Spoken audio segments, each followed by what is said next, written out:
Sa una ay may mga bagay na mahirap paniwalaan, pero dumarating tayo sa punto na kahit tayo ay hindi natin maunahan na totoo pala ang mga kababalaghan na ating nararanasan. Mahirap ipaliwanag, pero kapag nakita na natin o naramdaman ay masasabi nating hindi ito imahinasyon o kathang isip lamang. Magandang araw po, Mr. Narrator, at sa lahat ng mga nakikinig. Ako po si Nonito at kilala po ko sa tawag na Noni. Nais ko pong ibahagi sa inyo ang karanasan ko noong sumasama pa ako sa pamamasada ng aking tiyo Karding sa kanyang pampasaherong jeep. Taong 1994, nakatira pa kami sa bahaging Iloilo at noon ay nasa sekundarya pa ako. Bali, iniwan ako ng tatay ko at sumama siya sa ibang babae. Samantalang ang aking ina naman ay nagpakamatay dulot ng sama ng loob sa aking ama. Naiwan ako sa pangangalaga ni Tiyo Karding at Tia Rosario. At kasama ko ang aking mga pinsan na sina Katrina at Ignacio. Ama na ang turing ko kay Tiyo Karding at silang mag-asawa ang nagpapaaral sa akin. Noong mga panahong yon ay merong jeepney na pampasahero si Tiyo Karding.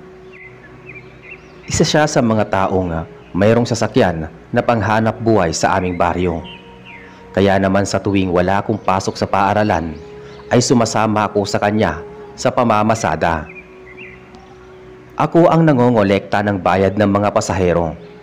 Maihahalin tulad ako sa isang konduktor sa bus at bibigyan na lamang ako ni Tiyo Karding ng kaunting pambili ng pagkain at pambaon ko buhat sa kinita niya sa buong maghapon. Wala naman akong reklamo sapagkat tinuring ko na silang pamilya at nagpapasalamat ako na pinalaki nila ako ng maayos, at kahit minsan ay kinakapos silang mag-asawa ay laking tuwa ko na nairaraos niya ang mga gastusin naming magpipinsan sa paaralan. May mga pagkakataon tuwing gabi na dinadalaw ako sa panaginip ng aking yumaong ina at palagi niya akong binibilinan na isuot ko ang ipinamana niyang kwintas sa akin na nagtataglay ng birtud.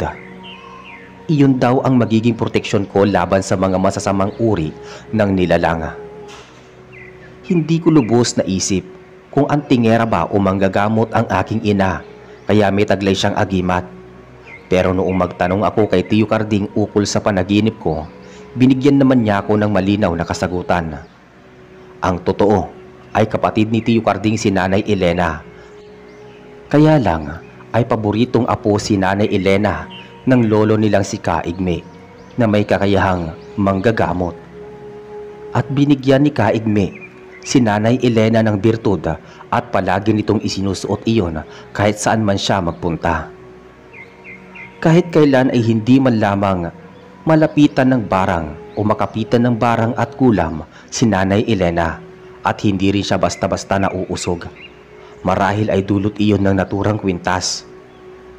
Medyo humina lamang ang loob niya at nagpakatalo siya sa kanyang damdamin nang malaman niyang may kabit si tatay.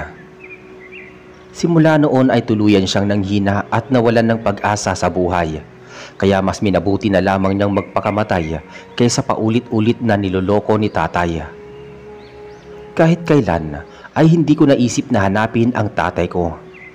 Malaki din ang sama ng loob ko sa kanya, sapagkat bukod sa lasinggero at sugarol ay sinasaktan pa niya ako noong bata pa lang ako. Kaya naman nawala ang paghanga at pagrespeto ko sa kanya hanggang sa ipagpalit na nga niya kami at sumama siya sa kanyang kabit. Kung magkita man kami ay hindi ko alam kung anong dapat kong gawin at sabihin sa kanya. Isang araw, nawalan kami ng pasok sa paaralan. Tamang-tama at makakatulong ako sa pamamasada ni Tiyo Karding. Siguradong marami siyang pasahero noong araw na yon. Inabangan ko siya sa dakong terminal kung saan humihinto ang mga pampasaherong sasakyan. Inabutan ko siyang tumigil sa terminal at bumaba ang 3 pasahero. Naisip ko na baka matumal ang kanyang pamamasada. Lumapit ako sa kanya at bumati. Bumungad sa akin ang malawak niyang ngiti sapagkat malaki pala ang kinita niya noong araw na yon. Hindi pala namasada ang kumpare niyang si Mang Oscar, kaya pala siya ang nakakakuha ng maraming pasahero. Natuwa naman ako at nabanggit ko sa kanya na wala akong pasok sa paaralan, kaya pwede ko siyang matulungan sa pamamasada. Gusto na sana akong pauwiin na muna ni Tio Carding at nag-aalala siya na baka meron akong gawaing bahay o assignment. Pero umiling-iling ako at sinigurado ko na wala akong mabigat na asikasuhin o mga gawaing pampaaralan. Pumayag siya at isinama ako sa pamamasada. May ilang minuto ang makalipas at tumagsa ang maraming pasahero. Mukhang mabilis na mapupuno ang jeepney ni Tio Carding. Meron pa akong naalalayang buntis sapagkat medyo matambok na ang tiyan nito at medyo mabagal na din siyang kumilos. Hindi ko malaman kung bakit hindi na lamang siya sumakay sa tricycle para mas komportable ang kanyang pag-upo kaysa naman sa jeep na maalog-alog at siksikan. Baka maapektuhan pa iyon sa pagsakit ng kanyang tiyan. Halos iisa na ang natitirang bakanting upuan bago umalis ang jeep. Nag-umpisa na akong mangolekta ng bayad sa mga pasahero. Tinanggal ko na muna ang aking uniforme at nagsuot na muna ako ng sando sapagkat medyo mainit sa loob ng jeep. Maya-maya ay may biglang pumasok na isang magandang babae. Sa tansya ko ay nasa 30 mahigit ang kanyang edad. Hindi ko alam kung bakit biglang bumigat ang kalooban ko sa kanya, na para bang kumukulo ang dugo ko pagkakita ko sa maamo niyang muka. Kinuha ko ang bayad niya at tinanong kung saan siya bababa, subalit hindi siya sumagot. Bagkus ay tumingin siya sa buntis na nasa bahaging kanan na upuan sa may unahan. Hindi na ako nagtanong at iniabot ko na sa kanya ang bayad. Narinig ko ang pag-andar ng makina ng jeep. Hudyat na papaalis na si Tio Carding, kaya nagmamadali na ako magtungo sa katabi niyang upuan. Ibinigay ko sa kanya ang lahat ng mga bayad ng pasahero at kumuha siya ng mga barya at ibinigay sa akin, saka siya nagpasalamat.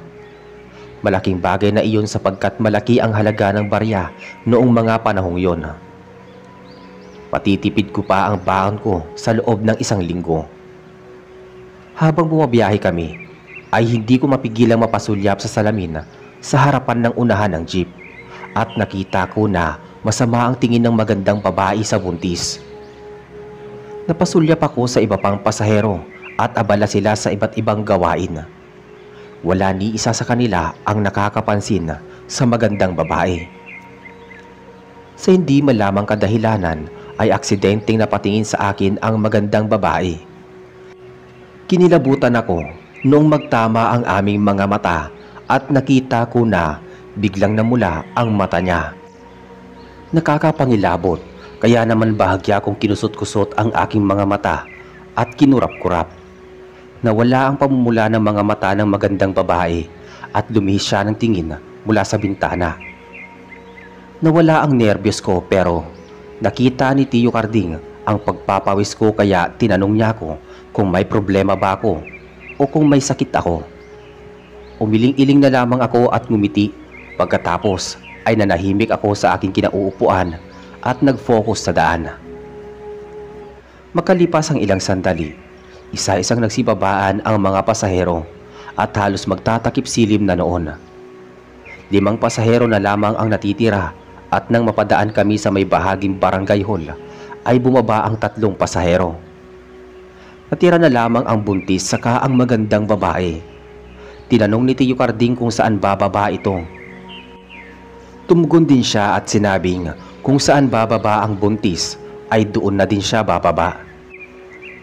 Sumang-ayon naman si Tio Carding at ipinagpatuloy ang pagmamaneho.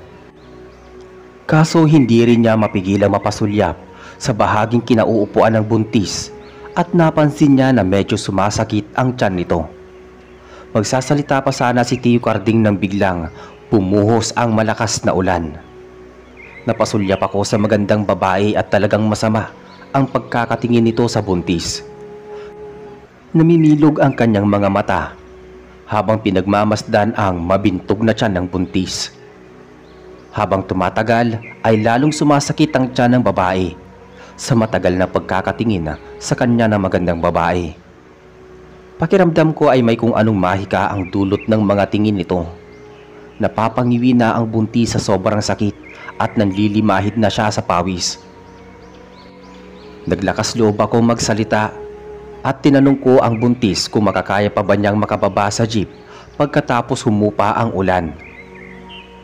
Napatingin sa akin ang buntis at tumango siya habang nakahawak sa kanyang tiyan. Maya-maya ay sinunggaban ko naman ng tingin ang magandang babae at kinausap ko siya kung dayo ba siya sa aming baryo o residente siya. Nagulat ang magandang babae at lumihis ang kanyang tingin sa akin at nabanggit niyang matagal na siyang naninirahan sa aming lugar. Ibinaling ko ang tingin ko sa buntis at napansin ko na medyo tumigil ang pagsakit ng kanyang tiyan. Napagtanto ko na may kinalaman nga ang tingin sa kanya ng magandang babae at dahil naistorbo ko siya sa kanyang ginagawa ay nasira ang ginamit niyang mahika sa buntis. Maya-maya ay nagsalita ang buntis at nabanggit niya kay Tio Carding na doon na siya bababa at malapit na ang kanyang bahay. Subalit malakas pa rin ang ulan kaya naghintay na muna kaming humina ang pag-ulan bago siya makababa. Medyo delikado pa siyang madulas. Tinanong siya ni Tio Carding kung meron bang susundo sa kanya sa bukana sapagkat mahihirapan siyang maglakad at medyo madulas ang daan. Tumugon ang buntis at sinabi niyang hindi siya masusundo ng kanyang asawa sapagkat hating gabi pa ito kung makakauwi sa kanyang trabaho. Sila lamang palang dalawa ang naninirahan sa kanilang bahay at malayo-layo ang kanilang mga kamag-anak. Nahabag ako sa buntis at halos pabulong akong nakipag-usap kay Tio Carding. Sinabi ko sa kanya na kung maaari ay hihatid ko ang buntis sa bahay nila. At uuwi na lamang ako mag-isa. Total ay may ilang kilometro na lamang ang layo ng aming bahay at isa pa ay masama ang kutob ko sa magandang babaeng pasahero. Pakiramdam ko ay hindi talaga ito bababa sa lugar na pupuntahan ng buntis. Sinadya lamang nitong doon mismo bumaba upang masundan ang buntis. Hindi naman pumayag si Tio Carding na magpaiwan ako at sinabi niyang maghihintay siya sa may kabilang kanto at doon ako hihintayin. Wala akong nagawa kung hindi sumang-ayon sa kanya. Napalingon ako sa direksyon ng magandang babae at nahuli ko itong nakatingin sa aking mabuti. Umakyat ang kilabot sa tuktok at bahagya akong nanlamig. Tila narinig niya ang pinag-uusapan namin ni Tio Carding kahit napakahina ng boses ko at pabulong na akong makipag-usap sa aking tiyo. Maya-maya ay tumila ang ulan. Bumaba ako sa jeep at inalalayan ang buntis. Nang makababa na ito ay narinig ko na nag-umpisa na rin na bumaba ang magandang babae. Kinabahan ako kaya naglakad kami ng buntis at hindi pinansin ang magandang babae. Inakala ko noon na sa may bukana pa lamang ang bahay ng buntis, pero hindi pala. Tumapat pa kami sa isang kanto na aandap-andap ang ilaw at walang masyadong kabahayan. May 6 na bahay pa pala ang daraanan namin bago sumapit ang kanyang bahay. Maya-maya pa, may naririnig pa akong kaluskos at yabag ng paa sa di kalayuan at tila mayroong sumusunod sa aming dalawa. Kinausap ko ang buntis at tinanong ko siya kung may napapansin ba siya sa pasaherong magandang babae. Tinignan niya ako at kita ko ang takot at pangamba sa kanyang mga mata. Sinasabi niya sa akin na nararamdaman niyang nakamasid ito sa kanya habang nakasakay siya sa jeep. Hindi lamang siya makapagsumbong at baka pare-parehas kaming mapahamak. Dagdag pa niya na hindi pamilyar sa kanya ang magandang babae at mukhang dayo lamang ito sa lugar. Hindi pa rin tumitigil ang naririnig kong mga yabag ng mga paa ng mga oras na yun. Kung titigil kami sa paglalakad ay sigurado nga mas mapapadali kaming sugurin ng humahabol sa amin. Pero kung magpapatuloy kami sa paglalakad at makasumpong kami ng bahay na may ilaw at may tao sa labas, ay nakatitiyak akong makakahingi kami ng tulong. Maya-maya ay may natanaw akong nagliliwanag na bahay. Nagkaroon ako ng konting pag-asa at naisip ko na bilisan ang paglalakad namin upang makarating doon at makahingi ng tulong. Kaso noong tumapat kami sa ikatlong bahay ay biglang napahawak ang buntis sa kanyang tiyan at napangiwi siya sa sobrang sakit. Saglit kaming napahinto at humanap ako ng lugar na pwede niyang pagpahingahan. Nakakita ko ng papag na katabi ng isang kubo. Pinaupo ko muna siya doon at pagkatapos ay lumingalinga ako sa paligid hanggang sa may nakita kong umiilaw at kumikislap na mga pulang mga mata. Nagtatago ito sa malalagong damo at punong kahoy. Noong una ay nakala ko na ilaw iyon pero habang gumagalaw ang ilaw at lumalapit, isang bulto at nagimbal ako nang makita na nagmumula pala ang nangingislap na ilaw sa mga mata ng babaeng may makakapal at magugulong buhok. Naglalaway ng malalapot at talagang napakadungis. Nang malapit na siya sa aming direksyon ay napasigaw ang buntis at napagmasdan kong mabuti ang kanyang kabuuan. Siya ang magandang babaeng pasahero ni Tio Carding at isa pala siyang aswang. Nataranta ko at inilabas ko ang aking kwintas. Mabuti na lamang at may dala kong belt bag na lagayan ko pa ng mga barya at doon nakatago ang aking balisong. Inilabas ko ang balisong at pinagtangkaan ko ang aswang na huwag siyang lalapit sa amin kung ayaw niyang masaktan. Humalakhak ang aswang na parang walang narinig. Nagpatuloy siya sa paglapit sa amin at nilakasan ko na lamang ang aking loob. Sinugod ko siya bago pa niya masaktan ang buntis. Hindi man ako praktisado sa pakikipagkumbate pero handa akong masaktan at lumaban para maprotektahan ko rin ang aking buhay. Sumalida siya sa akin at sinakal niya ako. Kitang-kita ko ang mahahaba niyang matutulis ng mga kuko at iniwasan kong matuluan ng kanyang laway. Iwinasiwas ko ang balisong at noong makahanap ako ng tiyempo ay sinaksak ko siya sa kamay kaya nabitawan niya ako. Umatras siya at umangil habang nanlilisik pa rin ang mga mata. Halos mawalan ako ng malay sa matinding pagkakasakal niya sa leeg ko. Nakita ko na dumugo ang kanyang kamay at lalo siyang nagpakita ng galit. Akmang susugurin na naman niya ako at kakalmutin sa muka nang mailabas ko ang kwintas at iniharap ko sa kanya. Umangil siya at tinakpan ang kanyang mga mata. Umatras siya ng umatras at nagkaroon ako ng lakas ng loob upang lalong ilapit sa kanya ang kwintas. Sa unang pagkakataon ay nagmura ko at pinapaalis ko siya sa aming lugar bago ko pa siya masaksak at mapatay. Patuloy lamang na umuungol at umaatras ang aswang na halatang nahihirapang tumingin sa akin. Walang ano-ano ay may biglang lumagpas sa ulo ko at nawalan ng balanse at napabagsak ako sa lupa. Matindi ang pwersa at kamuntik na akong tangayin ng malaking ibon. Tumayo ako at nagulat na lamang ako nang may isang lalaki ang nakatayo sa aking harapan at may humarang na aswang. Hindi ko malaman kung siya rin ang malaking ibon pero namilog ang mga mata ko noong matitigan ko ang kabuuan ng lalaki. Isa siyang matandang lalaki at medyo matanda ang edad niya kay Tio Carding. May bigote at balbas na rin siya pero kita ko na magkawangis ang aming mga mata at ilong. Hindi ako maaaring magkamali. Siya si Tatay Abel. Samot-saring emosyon ang lumabas sa aking damdamin. Hindi ko maipaliwanag ang tagpong yun. Sa dinami-dami ng makakaengkwentro ko, ay iyon pang iniiwasan ko ang pilit na kinakalimutan. Kinausap niya ako sa mahinahong boses at pinakiusapang huwag papatayin ang kanyang asawa. Halos gumuho ang mundo ko noong malaman ko na ang magandang babaeng aswang pala ang kabit at inasawa ng tatay ko. Sadyang pinaglaruan kami ng tadhana noong mga sandaling yun. Kinuyong ko ang mga kamao ko at namutawi ang galit sa aking puso. Sinabi ko sa kanya lahat ng mga hinanakit ko pati ang mga ginawa niyang panluloko sa aking ina. Nabanggit ko pa na sana ay siya na lamang ang namatay at hindi ang aking nanay. Tumulo ang mga luha sa aking mga mata at napansin ko na napaluha din si Tatay Abela. Nagsalita siya at humingi siya ng tawad sa lahat ng pasakit na naidulot niya sa akin, lalo na kay nanay. Bukod pa doon ay may sinalaysay siyang isang lihim na nakapagpabago sa pagkakakilala ko sa kanya.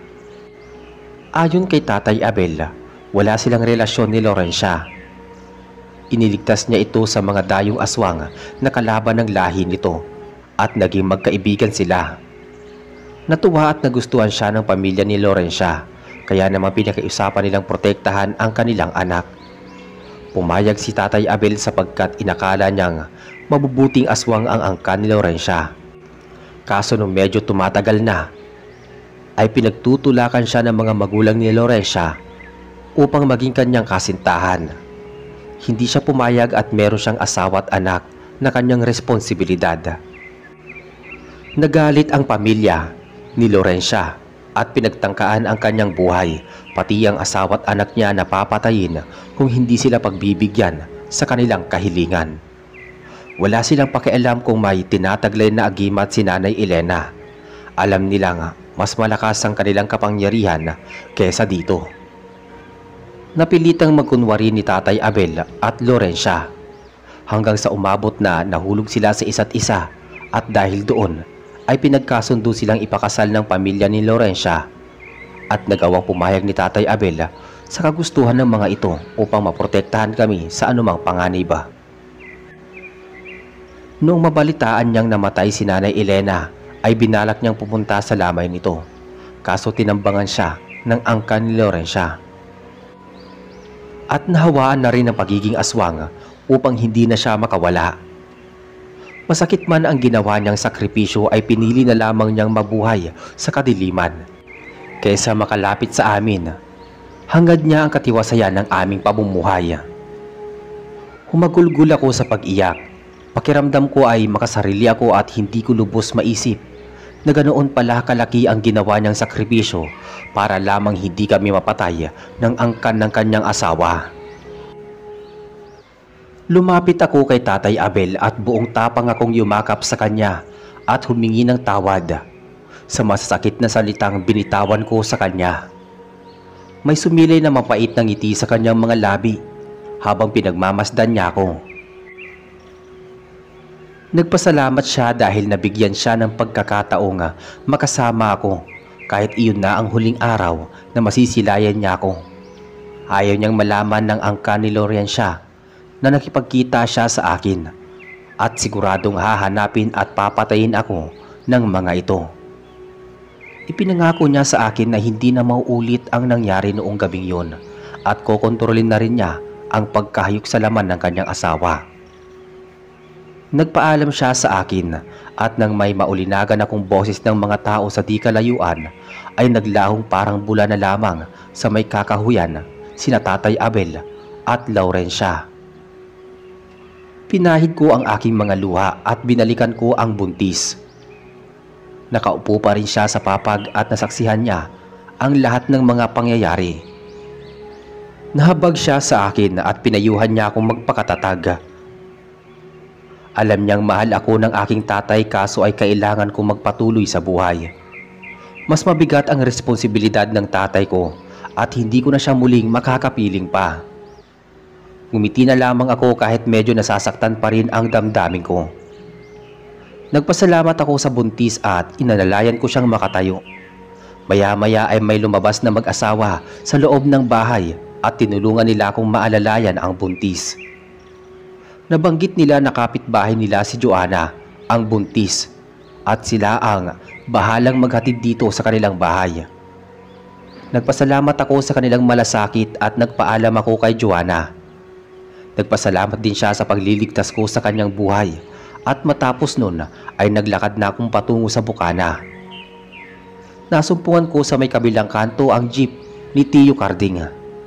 Naglalakad ako at inabutan ko siyang kakatapos lang magbilang ng kinita sa buong maghapon.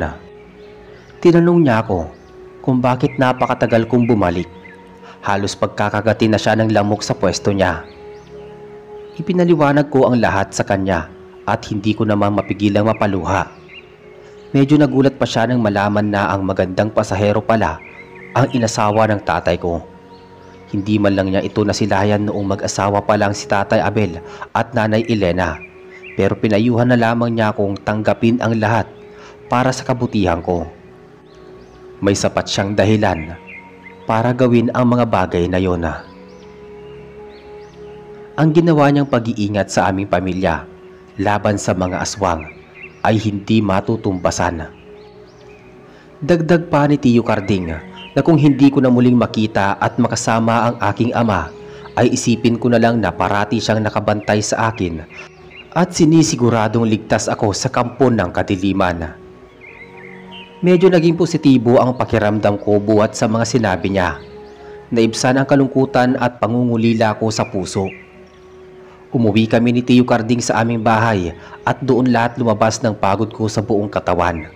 Kahit sariwa pa rin sa isip ko ang engkwentro ko sa aswang pati kay Tatay Abel, hindi ko na lang napigilang mapabulagta sa kama sa sobrang pagod. Matapos ang ilang araw ay may pasok na kami sa paaralan at katulad din ng mga ordinaryong araw ay meron kaming mga talakayan sa aming mga asignatura. Lumipas ang 5 araw at sumapit ang araw ng Sabado. Tumulong ako kay Tio Carding sa pamamasada. Sa kamalas-malasan pa namin ay nasira pa ang gulong ng jeep. May natitira pang 3 pasaherong mga lalaki at medyo inis na inis sila sa nangyari. Sa pagkakataong yon ay kakaiba ang pakiramdam ko sa kanila. Mga mukha silang hindi mapagkakatiwalaan. Wala namang kaming ibang magagawa kung hindi ang maglakad sa nag-iisang talyer sa aming baryo na may ilang kilometro ang lalakarin bago makasapit sa lugar na yon. Nakasabay pa namin ang 3 kalalakihan na hindi maalis-alis ang mga tingin sa aming magtiyo.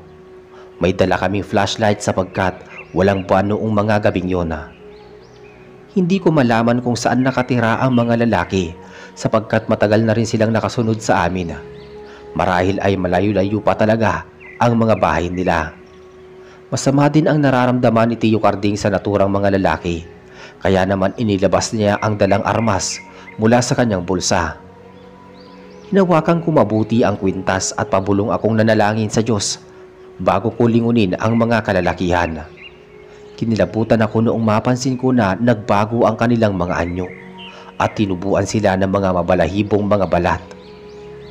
Hindi lamang iyon nang dumako kami sa may bahaging nyugan ay nagpalit anyo sila bilang mga asong kumakahol na para bang mga nauulol. Hindi namin magawang tumakbo at baka lalo nila kaming atakihin. Kumuha ng dahon ng nyug si Tio Carding at sinindihan ang dulo nito. Saka inilapit sa mga aso at matapos noon ay paulit-ulit niyang itinataboy ang mga ito subalit hindi umaatras ang mga aso. At pilit nilang gustong makalapit sa amin kaya inilabas ko ang kwintas at ipinakita sa kanila. Doon pa lang sila umatras pero hindi pa sila umaalis sa lugar na yun. Lumayo lamang sila habang nakapalibot sa amin. Walang ano-ano ay pasugod sa amin ang isa pang mga malalaking aso nang biglang may bumato sa ulo nito ng malaking buko. Umangil ang aso at natigilan silang lahat. Maya-maya ay may biglang lumitaw sa aming harapan ni Tio Carding at umalingaw-ngaw ang mabahong amoy. May 2 bulto ang humarang sa amin at nagsalita ang isa sa kanila. Halos dumagundong ang malalakas na kaba sa aking dibdib nang marinig ang tinig ni Tatay Abela. Itinaboy niya ang malalaking aso at pinagbanta ang papatayin kung itutuloy nila ang balak na pagsalakay sa aming magtiyo. Umangil ng malakas ang malalaking aso bago pa sila nagsipag-atrasan at mabilis na tumakbo palayo sa aming direksyon. Hinarap kami ni Tatay Abel at Lorencia. Nagpasalamat kami at sinabihan ni Tatay Abel na ingatan ako ni Tio Carding at huwag akong pababayaan. Sumang-ayon si Tio Carding at kasabay noon ay umalis na silang 2 at naglaho sa Karimlan. Nagalak ako sa muling pagliligtas sa akin ng tatay ko. Sa ikalawang pagkakataon ay nasilayan ko siya pero nasa anyo siya ng pagiging aswang. Kontento na akong makita siya kahit hindi ko na siya makausap sa mga maliliit na bagay na ipinapakita at ibinibigay niya sa akin, ay napapatunayan kong malaki ang pagmamahal at mangangalaga niya para sa akin kahit na hindi na kami magkasama. Matagal akong nakatingin sa dako kung saan naglaho si Tatay Abel bago ako tinawag ni Tio Carding. Naglakad kami sa may malayong talyera at noong makarating kami ay kumatok siya sa loob ng katabing bahay nito. Biglang bumukas ang ilaw at pinagbuksan ako ng kumpare ni Tio Carding. Pupungas-pungas pa ito at mukhang naistorbo pa namin ang tulog niya. Tinanong nito kung ano ang kailangan namin at kung bakit sa ganoong oras pa kami pumunta. Humingi ng paumanhin si Tio Carding at isinalaysay niya ang mga nangyari. Nagulat si Mang Ipeng at sinabihan niya kami nga dapat ay hindi na kami nagpaabot ng gabi sa pamamasada sa lugar na nasiraan ang aming sasakyan sapagkat delikado pala talaga doon. Namumugaran pala ng mga aswang at madalang ang mga kabahayan at mga residente na dumadaan doon. Lumipas pa ang ilang minuto ay pinapasok niya kami sa kanyang bahay. Ginising niya ang kanyang 5 anak at kinuha ang nakataling alagang aso. Pagkatapos ay kumuha siya ng flashlight. Lumabas kami ng bahay at nagtungo sa may likod talyer para kuhain ang truck. Kumuha ng mga kagamitan sa kagulong ang mag-aama, saka kami pinasakay sa kanilang truck.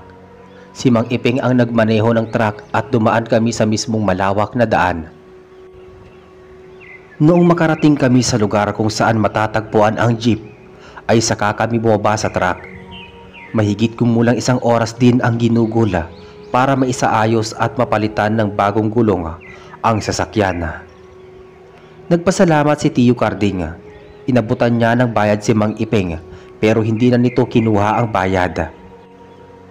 Sinabi niya na magdala na lamang ng tuba si Tio Carding sa susunod na pupunta ito sa kanilang bahay kapag nagkayayaan silang mag-inom.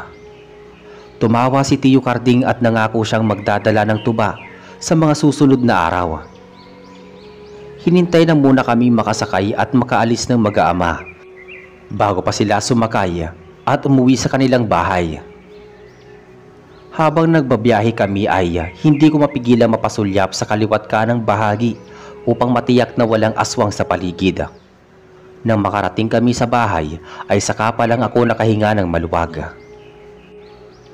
Naikwento sa amin ni Tia Rosario na talagang may mga aswang na naglipana sa lugar na pinagtitirikan ng aming jeep.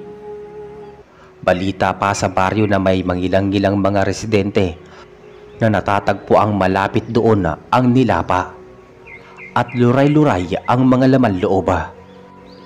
Meron pang nakakita na mga ligaw na aso ang umaatake sa lugar na iyon, lalo pat sumasapit ang gabi at may nasusumpong ang mga aswang. Nagpasalamat siya at iniligtas kami ng tatay ko kung hindi ay wala kaming binatbat sa mga asong aswang kahit pa meron akong agimat. Sa mga sumunod na araw ay naisipan kong magtungo sa sementeryo at bisitahin ang puntod ng aking ina. Noong makarating ako ay ipinagtirik ko siya ng kandila at nanalangin ako. Pagkatapos ay saka ko siya kinausap at sinabi ko nga napatawad ko na si Tatay Abel sa matagal na panahong umalis ito at iniwan ako. Naramdaman ko sa paligid na para bang may nakapanood sa akin at inisip ko na lamang na baka si Tatay Abel iyon at nakamasid siyang mabuti sa akin habang kinakausap ko si Nanay Elena. Hindi rin naman ako nagtagal at bago sumapit ang tanghali ay umalis na ako at naglakad patungo sa aming bahay. Pagkatapos kong masabi lahat ng mga nasa kalooban ko, ay saka palang naging payapa ang aking isip at tila may nawalang mabigat na bagay sa aking dibdib. Sa wakas ay napalaya ko na rin ang sarili ko sa sakit at pagdurusa noong mamatay ang aking ina at wala na akong nararamdamang puot sa aking ama. Simula nang maganap ang engkwentro naming magtiyo sa mga aswang, ay napatunayan ko na talagang lantarang pa ring lumalaganap noon ang mga aswang kahit sa amang sulok ng lugar. Sa kabila ng lahat ay hindi pa rin naman ako tumitigil sa pagtulong sa aking Tio Carding sa pamamasada niya sa jeep. hanggang sa makatapos ako sa sekundarya. May isa pa siyang kapatid, si Tio Ronolfo, at mayroon siyang restaurant sa Mindoro. Sinabihan niya si Tio Carding na pwede akong pag-aralin sa kolehiyo basta't ang kapalit nun ay ang pagtatrabaho ko at pagsisilbi sa kanyang restaurant tuwing araw nang walang pasok ako.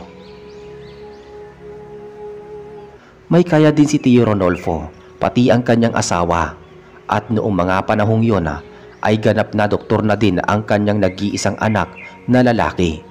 Kaya naman naisipan niyang kunin ako at tulungang makapag-aral sa kolehiyo. Pumayag ako sapagkat oportunidad na ang lumalapit sa akin. Sa katingin ko naman ay makakayanan ko ang trabaho sa restaurant at alam kong hindi ako pababayaan ng mga kamag-anak ko. Kahit malayo ay sumugal ako at nakipagsapalaran sa Mindoro. Ang bunsong anak ni Tio Carding na si Quintin ang tumulong dito sa pamamasada. Lumipas ang ilang taon at natupad ko na ang mga pangarap ko. Nakapagtapos ako sa pag-aaral at nakakuha ng permanenteng trabaho.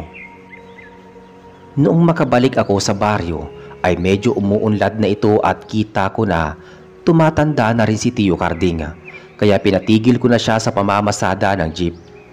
Bilang pasasalamat sa kanilang pag-aalaga sa akin at sa walang sawang pagmamalasakit ay binigyan ko sila ni Tia Rosario ng mga alagang baboy at manok na pwede nilang gawing negosyo. Tumanaw ako ng malaking utang na loob sa kanila sapagkat sila ang tumayong mga magulang ko. Samantalang si Quintin ang namamahala ng pampasaherong jeep ni Tio Carding at siya na ang panibagong may-ari nun. Hindi na rin siya nakapagpatuloy ng pag-aaral, kaya't minabuti na lamang niya na maging driver. Hindi ko na muling nakita pa si Tatay Abel pero nararamdaman ko pa rin siya sa tuwing dumadaan ako sa mga lumang daanan na tinatahak ko nung magkasama kaming namamasada ni Tio Carding. Nararamdaman ko na binabantayan niya ako sa malayong lugar at nagpapasalamat ako sa Diyos na kahit sa mga panahong yon ay nabubuhay pa siya. Marahil ay meron na silang sariling pamilya ni Lorencia na tahimik na namumuhay sa isang lugar na malayo sa mga mata ng mga mapangkutsyang mga tao. Dito na po natatapos ang aking kwento. Maraming salamat po sa inyong pakikinig. Lubos na gumagalang, Noni.